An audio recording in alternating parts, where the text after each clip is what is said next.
இன்னும் 3 மாதத்தில் நல்லதொரு மாற்றம் உன் வாழ்வில் வரப்போகிறது.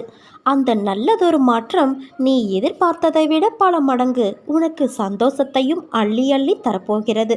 அள்ள அள்ள குறையாத சந்தோஷத்தை நீ அனுபவிக்கப் போகிறாய் குழந்தையே.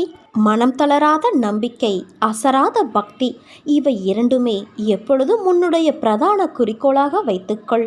ஒருவன் காத்தாடியை ஆகாயத்தை நோக்கி விடுவான் என்றால் அந்த காத்தாடியின் மீது உள்ள நம்பிக்கை அல்ல, காற்றின் மீது உள்ள நம்பிக்கையும் நூலின் மீது உள்ள பொறுமையும் அந்த காத்தாடியை ஆகாயத்தை நோக்கி பறக்க உதவுகின்றது.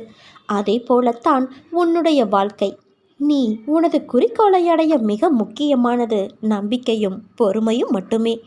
ஏற்றிவிடப்பட்ட காத்தாடி மீண்டும் தன் கையில் வர வேண்டும் என்றால் நாம் முதலில் சமாளிக்க வேண்டியது காற்றின் சீற்றத்தை தான்.